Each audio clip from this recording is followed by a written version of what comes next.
ഇതൊരു മതത്തിന്റെ സന്ദേശമല്ല. നിങ്ങൾ ഒരിക്കലും അതിന് വിലയിൽ കൽപ്പിച്ച് അങ്ങനെ മുഖം തിരിച്ച് മാറിക്കളയരുത്. നിങ്ങളെ തേടി വരുന്ന സന്തോഷം, നിങ്ങളെ തേടി വരുന്ന സമാധാനം, നിങ്ങൾക്ക് കിട്ടാൻ പോകുന്ന സന്തോഷ പരിപൂർണമായ ആ നിമിഷത്തെയാണ് ഈ നിമിഷം. അത് അസുലഭ നിമിഷമാണ്. ഇത് നിങ്ങൾ തള്ളിക്കളയരുത്.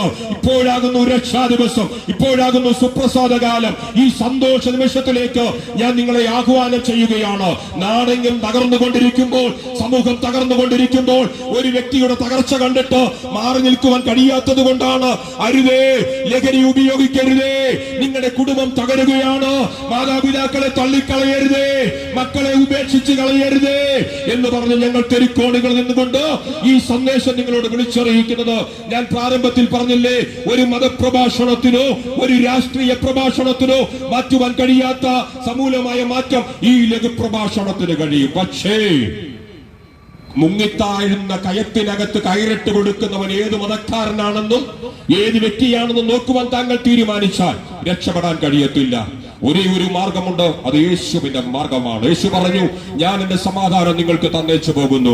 അത് ലോകം തരുന്നത് പോലെയല്ല, ഇന്നും എന്നേക്ക് നിലനിൽക്കുന്ന സമാധാനം അത്രേ.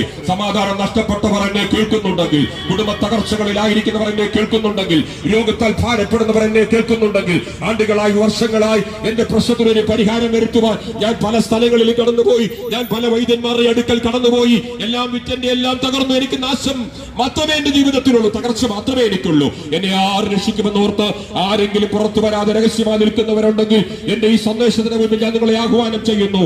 നിങ്ങൾക്ക് രക്ഷപ്പെടുവാനുള്ള ഒരു ലാസ്റ്റ് നിമിഷമായിരിക്കാം ഒരു പക്ഷേ ഇത്. ഒരു മനുഷ്യനും ഒരു ഗ്യാരണ്ടി ഇല്ല. തിരക്കിട്ട ജീവിതം, യാത്ര ചെയ്യുന്ന ജീവിതം തുടങ്ങുന്ന, തിരക്കിട്ട യാത്രകൾ ചെയ്തുകൊണ്ടിരിക്കുന്ന പ്രിയപ്പെട്ടവരോട് ഞാൻ വിളിച്ചു പറയുന്നു, നിങ്ങളെ രക്ഷിക്കുവാൻ കഴിയുന്ന ഒരു മാർഗമുണ്ടെങ്കിൽ അത് യേശു ക്രിസ്തുവിന്റെ മാർഗം മാത്രമാണ്.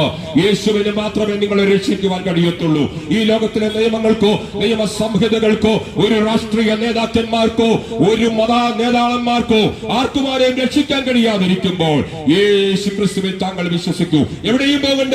താങ്കൾ ഇരിക്കുന്ന ഇരിപ്പിടത്തിനോട്, യേശുവേ, ഞാനൊരു പാപിയായ മനുഷ്യനാണ്, ഞാനൊരു പാപിയായ വ്യക്തിയാണ്. എന്റെ പാപങ്ങളെ പോക്കുവാൻ അങ്ങയുടെ രക്തത്താൽ എനിക്ക് വിമോചനമുണ്ടെങ്കിൽ, അങ്ങ് എനിക്ക് രക്ഷ നൽകി തരുമെങ്കിൽ, അങ്ങനെ നിത്യതയിൽ എത്തിക്കുമെങ്കിൽ, ദൈവത്തിൽ നിന്നും അകന്നു മാറിയ നഷ്ടപ്പെട്ടു പോയ സമാധാനത്തിന്റെ അനുഭവത്തിലേക്ക്, ആ ദൈവിക സാന്നിധ്യത്തിലേക്ക്, ആ സ്വർഗീയ അനുഭവത്തിലേക്ക് എന്നെ മടക്കിക്കൊണ്ടുവരുവാൻ അങ്ങേക്കല്ലാതെ മറ്റാർക്കും കഴിയത്തില്ല എന്ന് ഈ സന്ദേശം എന്നോട് ഇടപെടുവാനിടയായി തീർന്നു. അതുകൊണ്ട് പ്രിയ സുഹൃത്തേ, ഇതിന് നേരെ മുഖം തിരിക്കല്ലേ.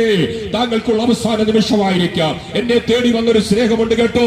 ഒരു സമുദായത്തിനകത്ത് ജനിച്ചു വളർത്തപ്പെട്ട ഒരു യാക്കോബായ മതത്തിനകത്ത് നിന്നിരുന്ന എന്നെ ഒരു സമുദായത്തിനകത്ത് ഒരു മതബോധിക്കാത്ത